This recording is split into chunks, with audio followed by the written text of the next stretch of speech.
I'm Eric Chemi, and this is Politely Pushy. My guest today is Sebastian Grady. He's the president of Rimini Street. And Sebastian, thanks for coming on the show. I know that Rimini Street is third-party software support for the big players like Oracle, SAP, PeopleSoft. But tell me exactly, how does that work? So companies install these major multinational global companies' products, and instead of using them for support, you're saying, hey, we're Rimini Street, we're cheaper, we're better, come use us for support instead. Is that right? Am I getting that right? Yeah, Eric. And by the way, it's great to be on the Politely Pushy podcast. I love the title of this. It seems like you're giving me the green light to be a little politely pushy. So yeah, I think you hit the nail on the head. Almost every Fortune 500 company in the world runs either Oracle or SAP software or both, or other large major software providers like IBM, Microsoft, et cetera. This is big boy software, big girl software. This is some of the most complex software ever written in the history of the world, like SAP's flagship product, ECC6, which most of their customers run, has 400 million lines of code as an example. So this is really complex. It solves the world's most complicated business or ERP problems, and you need to have great support to align with that great software. And the great support and service is where Rimini Street comes in. But you'd think normally the best support would come from the company that made those 400 million lines of code, right? So when you're trying to sell to a big enterprise, what is the pitch? How do you say, hey, we know Oracle's software better than Oracle knows Oracle software. We can help you better than they can help. Like, I'm sure this question must be like one of the first questions that's asked of you. Sure. It's real simple. It's a math problem. If you look at Oracle and SAP's financials, they're roughly $40 billion companies, and maybe half their revenue comes from this maintenance or support, but they make over 90% profit margins on it. We make over 60% gross profit margins. So they could do a lot of what we do if they wanted to. They would just make much lower profit margins. It's really as simple as that. And they don't put the quality of people on their help desk, on their support line that we do. The average age of our people on our engineers that solve these problems is 46 years old. I bet it's not quite that with Oracle and SAP. And I bet we pay a ton more money than Oracle and SAP does to be in these particular roles, looking at their margins and our margins, and you get what you pay for. This is complex. And then if you look at what Oracle and SAP support versus what we support, it's vastly different. 70% of the cases that we get from our clients, Oracle and SAP wouldn't touch. Those are cases on custom code, on interfaces, integrations, performance tuning, how-to questions. That's all included in our one-stop shopping support fee, which is 50% of whatever Oracle or SAP is charging you. And later in the podcast, I'll get into a lot more of the other services we provide. But support is our core, and that's the majority of our revenue. And that's where we started as an organization back in 2005. So is it co-opetition or is it straight competition? Do you guys have a good relationship? Because in a way, you want their products to be sold all over the world, because then you've got something to support. So you want them to do well, but you don't want them to do too well. How does the relationship between you guys work? That's a great question. Well, I think at the highest level, they don't like this concept of third-party maintenance or third-party support competing against their cash cow of 90+% profit margins, annual maintenance. Nobody would like that. But you can't stay a monopoly forever. And especially as this is becoming 30, 40-year-old mature software, people are looking very closely at what they're getting for their annual maintenance dollars. So if you spent, let's say, $10 million on software license fees with Oracle or SAP, they typically charge you 20, 22% maintenance. So that's $2 million a year in annual maintenance. And customers are asking Oracle and SAP, wait a minute, now what am I getting for that? I'm supposed to get new software updates, but there's not too much new features and functionality coming out that I want, and I'm supposed to get support, and the support could be a lot better. But until maybe we become $1 billion software company, we're a $400 million software company now, I don't think Oracle and SAP are going to do too much to have their profit margins go down because they still have a little bit of a monopoly if you think about it. Give me some numerical examples. Like you gave me example there, 10 and the 20, 22%. But like if I'm a Fortune 500 company, I'm just curious, what is the scale? Is that 10 and 2 million a reasonable actual number, or what would be a more appropriate estimate of a real world case scenario? Oh, that's a very real world case scenario. And I'll go into some detail here because I know you like numbers. So I think there's three major differentiators between us and SAP and Oracle. Number one, we fix what breaks.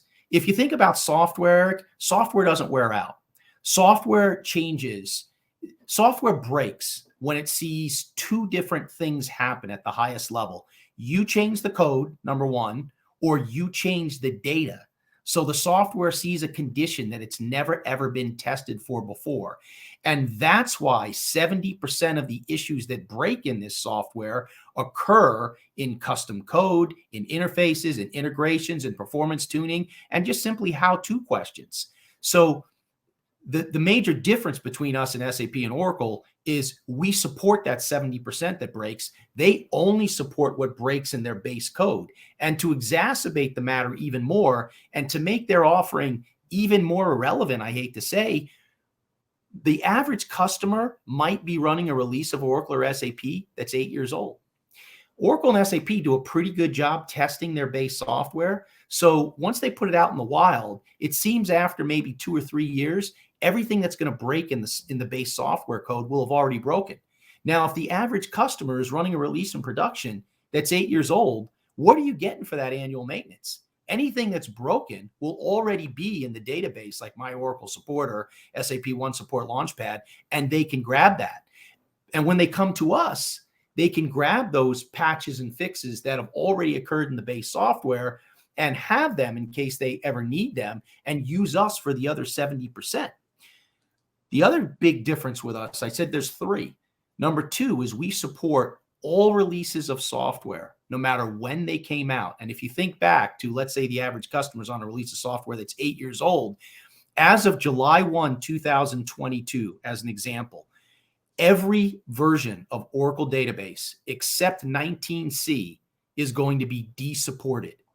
There are a ton of customers still running 10G, 11G, 12C, and they're forced to spend millions of dollars in upgrades just to stay supported with Oracle, because Oracle typically supports their software in what they call premier support for 5 years after the general availability date of the software. And then they'll allow you the privilege of paying another 10 or 20% for extended support fees for another 3 more years. But then after 8 years, it's not supported, and it goes into a phase called sustaining support. Sustaining support means they don't fix anything new that breaks. You don't get tax, legal, and regulatory updates. You don't get security patches. These are major, major things that customers need. So if they come to Rimini Street, we guarantee we'll support any release of Oracle or SAP that they're running for 15 years from the day they sign a contract with us, so they can save millions of dollars in unnecessary upgrade fees just to stay supported, because customers aren't really seeing the value of upgrading from one release to another in 30, 40-year-old mature software that doesn't have tons of new features and functionality. And then the last piece, the third of the three things that we do very differently from Oracle or SAP, is we dial into the customer's test and development environment, and we give them a fix for the exact problem they have on any release that they have, whether it's custom code or base code. And we test that fix against their custom code and their data. Oracle and SAP simply give you support packs or enhancement packs, or tell you to upgrade to a new release. And these things have hundreds of other fixes that you don't need, you don't want, and they just cause problems. They cause tons more regression testing, which is really unnecessary. And you just get back to that never-ending story of continuously upgrading just to stay supported. This reminds me, because I'm not a big giant business, but I'm just a consumer, right? It reminds me of the iPhone. And if you jailbreak it because you want to customize it, do something different, then the company says, hey, then this is not our problem anymore. This is your problem. Can the big companies do that too? Can they say, hey, if you don't go with our support and you go with these other guys, you know what, like, don't look to us when there's a problem here. Like, there's got to be ways, I'm sure these companies they're not running charities. There's got to be ways, I'm sure they're using their sharp elbows to try to nudge you out Oh, the door. sure. But it's a very, very different scenario to the iPhone. I believe, we all got an iPhone OS upgrade last night. I'm pretty sure one ran. Whether you like it or not, you got one. Yeah. Yeah, I got one. And you know what? They almost work. Since everybody kind of uses the iPhone the same way, those things aren't too bad.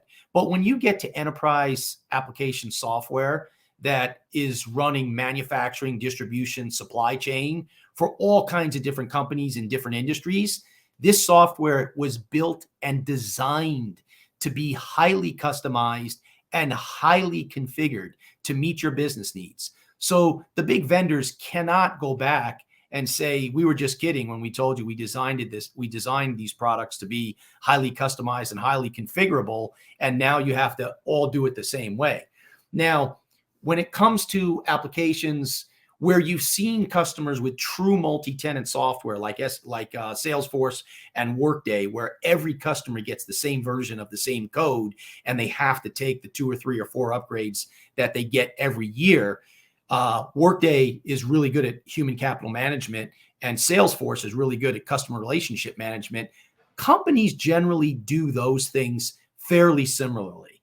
But when it comes to manufacturing, distribution, supply chain, financials, that is done very, very differently for a financial services company versus a manufacturing company versus a chemical versus a process manufacturing company versus a retailer. So they need the flexibility to configure the system to meet their very specific business needs. So you'll find that this stuff is highly customized and highly configured in almost all cases. Are there specific industries or size of companies that you at Rimini Street are going after, certain verticals that you seem to do better in?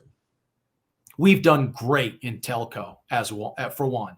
Telco, I think, is our biggest when it comes to the amount of revenue we get from all the telco customers we have added up. We're just really, really good at telco, and these companies have massive implementations. If you think of like some of the billing systems and the way they use SAP, the way they use Oracle. They really, really tax it. And that's where they need true experts like us. They need ninjas like us that are at the top of the food chain and are the best people in the world to solve problems with these complex systems. And if you don't put highly paid, highly skilled people on these problems, you're just going to have to redo them all over again. And if these systems go down, it can cost these customers $10 million a day. So this stuff is really, really mission critical. What is the biggest challenge you have right now in terms of getting your narrative out there? Are there myths, misunderstandings in the marketplace when you're going on a sales call, you're talking to a possible customer?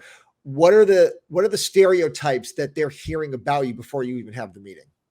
Yeah, so they're hearing things like, oh my gosh, if you leave Oracle or SAP, you're not going to get access to the people that built the software, the authors of the software, but we can actually fix and support the software better than the original authors anyway. So once we start giving references and people start talking to customers using us, they hear the same.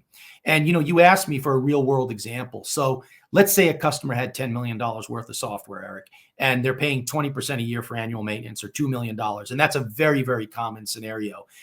These numbers that I'm going to tell you, these averages, these come from surveys that a third-party survey company has done with our clients, and they've surveyed over 200 of our clients. And the average savings when you come to us, there's 3 different areas in what we call this iceberg. So if you're paying $2 million a year in annual maintenance, the rule of thumb is you're going to do a major upgrade every 5 years. And that major upgrade is going to cost you double your annual maintenance fee, or $4 million a year. You don't have to do those upgrades because you're doing those upgrades mostly just to stay supported.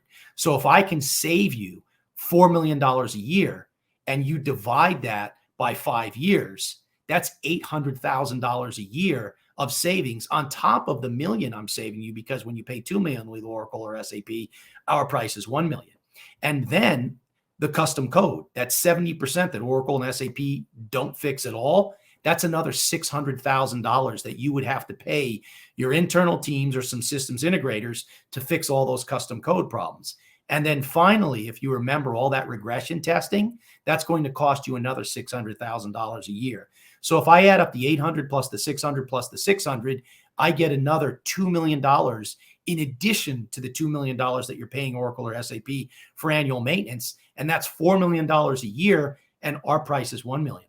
So it's a 75% savings, and all those other issues go away. So the myth, if you think about it, is no one's ever gotten fired for renewing their Oracle or SAP annual maintenance. Like no one's ever gotten fired for buying IBM. So it's someone else's money. If you're at a big company, it's shareholder money. So whatever. It's changing though. Yeah. And you're right, but it's changing in a big, big way now, where people are being held accountable for these massive runaway upgrades or these rip and replace implementations when your existing software was working just fine and it cost $1 billion in cost overruns, and it actually affected the price of the stock.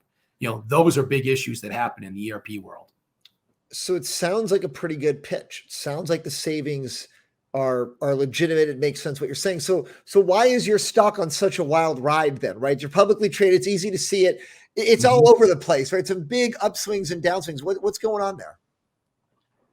I'm not a finance person. I've never worked on Wall Street, so I don't fully understand what's going on. But I believe year to date, our stock might be up 7+%, and the S&P 500 is down 15%.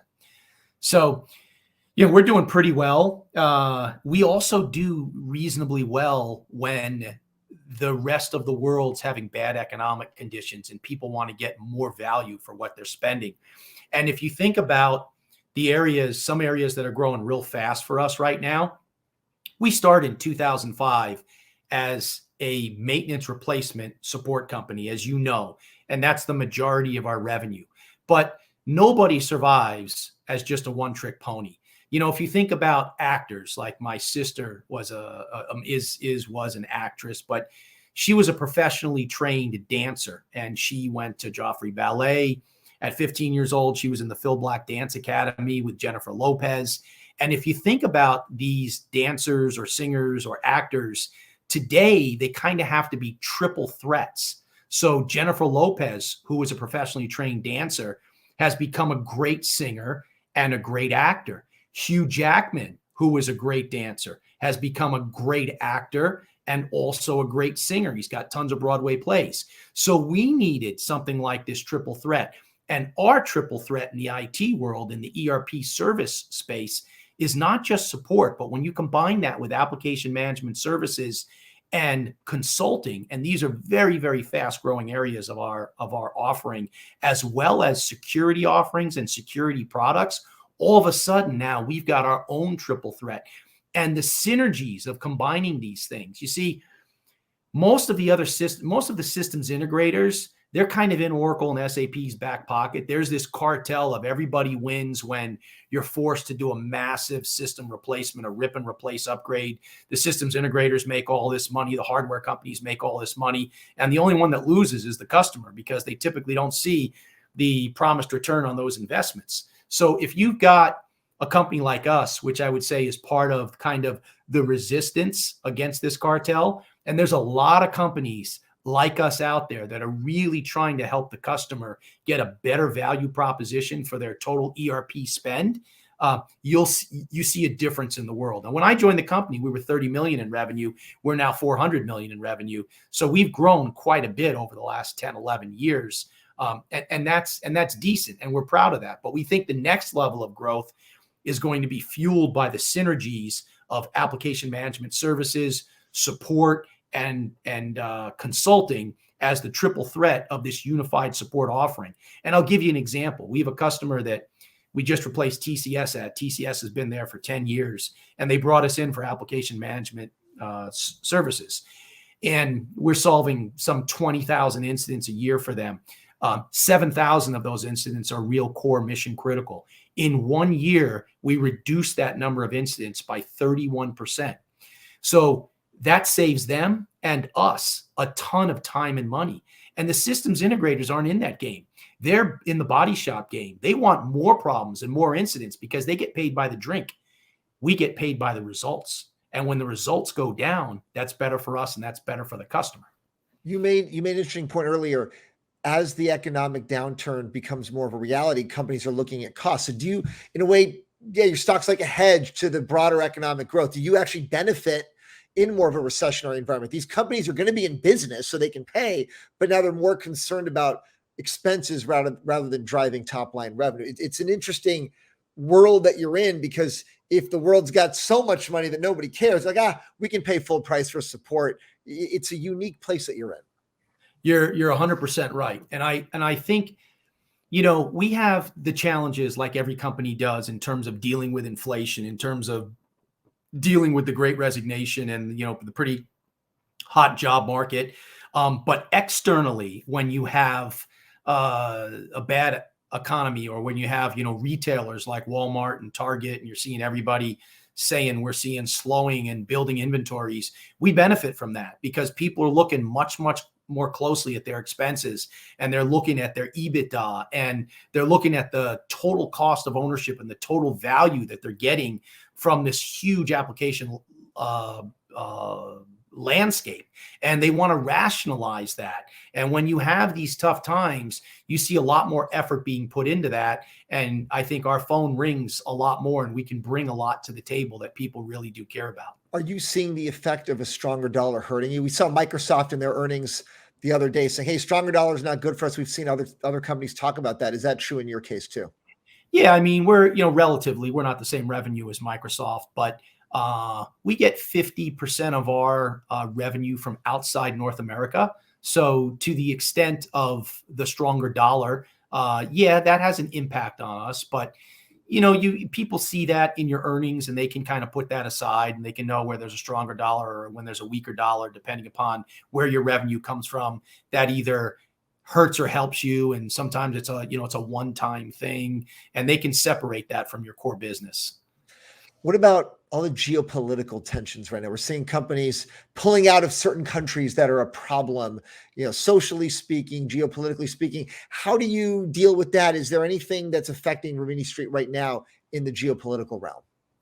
Yeah, and I think part of your point there is people are trying to do a lot more in their own backyard, in their own house. The US wants to do more in their own house. China wants to do more in their own house. I kind of get that. But I don't think world trade and countries working together is going to go away. And from our business, I don't see a huge impact in that area, because if you look at the way Oracle and SAP is serviced and supported globally, it's not that different. I mean, you have the language of IT is typically English. When you go to a place like Japan, it's you have to speak Japanese. You have to have people that speak Japanese. But in many other places in the world of IT is still English, and a lot of the cases and a lot of the issues come in English. And we can get excellent resources globally, anywhere in the world, for reasonable prices, taking into consideration that it's a very competitive job market. But we don't see that as the geopolitical issue impacting our ability to do business. Now, sure, we're not signing up customers in Russia, things like that. But outside of that, I don't see a major impact. How are you being affected by the labor shortage, inflation? Like you said, tech workers, they control what their destiny is right now, although we have a few layoffs and hiring freezes going on. But in general, they can command high salaries. Those salaries are going up really fast. How are you specifically impacted? Are you seeing just better offers coming in to compete for your new hires? And okay, now we have to raise prices because we have to raise salaries, and it goes on and on and on. What's been the perspective from you? Yeah, we're seeing all of that. We've seen a slightly higher attrition rate due to the Great Resignation, if you will, just like every company has seen. But a lot of companies are putting on the brakes of hiring right now. You've seen a lot of those announcements in the last couple of weeks, and we're actually hiring a lot of people right now because we've got the demand and we've got the need, and we're doing that. And if you think about what we give many of these engineers, and the engineers, the majority of our company, is they can work from home. They can have a setup, which is kind of like Star Wars. It's, they've got the greatest equipment, the greatest computers, the greatest monitors, and they can work from their home, and they can not have an hour and a half commute each way like they might have had at other jobs. And they can kind of be their own boss and work in teams and be connected through PCs, and sometimes get together in person where it's necessary with their teams. But again, if you look at the average age of our workforce being 46 years old, it's not like young 22-year-old kids like my daughter, who just started a job at Silicon Valley Bank. She likes to be together with her coworkers, her new start group, maybe 3 days a week in the office. We don't have that need as much. And anybody that wants to go into the office can, but we certainly haven't mandated that. We think the future is more of this hybrid environment. And I do understand, for certain companies, for certain groups, for certain factory workers, you have to be in the office. So there's no one size fits all here. There's no black and white answer. But for us, it's definitely been a worker choice hybrid environment. As you look at the rest of this year, looking into next year, where's the biggest growth opportunity for you in terms of the products and solutions that your customers are looking for? Like the way you said, it's, you got to sing and dance and act, right? You got to have so many threats right now. What are some of the new threats that you guys are going to be offering? Well, I think if you look at SAP and Oracle and almost any software company today, they're trying to get every one of their customers to migrate to a subscription service where there is no separate maintenance fee, where it's all included in a one bundled price. And by the way, they tell Wall Street that they'll extract 100% more revenue from each customer if they get them to switch to that. So customers are a little wary, but there's going to be a day where I think most software is sold and delivered and done in a subscription fashion. So that's where the application management services and the consulting become extremely important. And if we get to that day, we will see a switch from our revenue mix to become more AMS and more consulting over time. We're also selling a lot of security. Security is an incredible hot button, especially when it comes to these ERP systems. And we have incredible security that's zero trust, 0 day. And we're seeing a lot in terms of us being able to implement and manage and sell security products to customers to protect these mission critical ERP systems that are constantly under attack. You make a good point about in the markets, right? These public companies, they're talking to investors. Hey, if we can do this, 100% more revenue. It's a weird business to be in because you guys and them, they're trying to appeal to their investors, but in doing so, they are revealing to their customers, here's how much we're ripping you off, right? Here's how much we're going to overcharge you in order to get our stock price up. Customers, they've got to hate this, right? You know what? They really do hate it. And I know that's a strong word.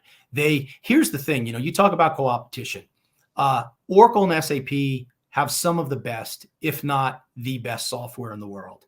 And if you're going to run the best software, why would you not want the best services to go with that best software? So in many cases, we make this whole ERP conundrum affordable, and we put a value proposition back on it. So we save Oracle and SAP from customers leaving them outright because they cannot find a value proposition in Oracle's combined software and services mentality, where you're constantly upgrading, you're constantly paying fees for this, you're constantly having to buy this, buy that, and you don't need it. So when we come into the game, we actually think we're benefiting Oracle and SAP because customers are going to stay on their software much longer, because when you combine it with our services, the combination is so much more affordable. That's a good point. I didn't think about that. It's like, these guys don't like you that much, but we're helping them stay with you. And it's a weird co-opetition. Sebastian, this has been really fascinating. Thank you for the time today. Interesting business. I'll be curious to see the next couple of years watching what happens as this all develops, because right, cybersecurity is going to be huge. It's a really interesting world out there. Sebastian, thanks for joining me on the show today. Thank you, Eric. It was a pleasure.